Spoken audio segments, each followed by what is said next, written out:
We stay in the NBA for this Pump the Brakes segment. Milwaukee Bucks, Toronto Raptors, final seconds, Bucks down 3. DeMar DeRozan at the line here.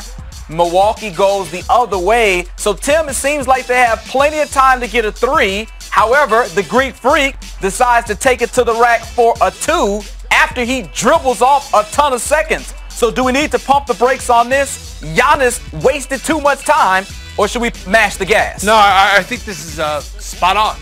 It's time to pump the brakes. I think Giannis will look back on this and be like, I dropped the ball. Okay. Either that has to go initially, and you got to get that layup at 8 seconds, because if he would have acted right away and went to the basket, at the end of the day, Toronto was going to let him go to the basket. For sure. He goes 3 seconds, goes with 8 seconds. They're going to let him go. As long as he's not going to be able to tie the game up, then they would have been able to extend the game, and then you get play the free throw shooting contest. So he made a mistake. Okay. By the way, if he doesn't play in this game, they lose by 80. Oh, he had a playoff career high 34. I mean, he was all over the floor, making plays for others. The energy was there. They showed a lot of grit, a lot of toughness, fought to get back in this game.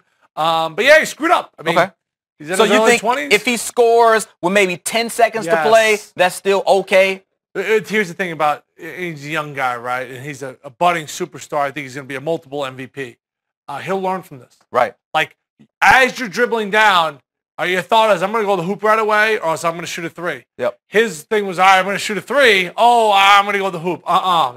That needed to be switched, and that decision had to be made before you crossed half court. So he got caught up. I'm not sure if they would have went up to Toronto and won Game 7, but you know they had a chance to win this game, or at least a shot to tie. But DeMar DeRozan made every play down the stretch. As for Giannis, he may learn something from the series. I was watching in the fourth quarter. I mean, they were a good foot below the free throw line. Like, go ahead, man. Yep. Shoot it. Like, he has to make himself more of a capable shooter, especially off the bounce. Because when he's dribbling, his defender's just like, all right, man, like, you're going to have to go ahead. that. Take that shot. Yeah, have at it. And if you want to be one of the best players in the NBA, if you want to be LeBron, you want to be what Kobe was to our generation, you want to be what Michael was, all those guys, like, they can make jumpers. Certainly, you got to be able to make jumpers, especially off the dribble. That is an area where he has to improve. Giannis did admit after the game that he should have gone to the basket sooner. So now the Raptors get another crack at the Cleveland Cavaliers. They met in the Eastern Conference Finals last year. That went 7 games.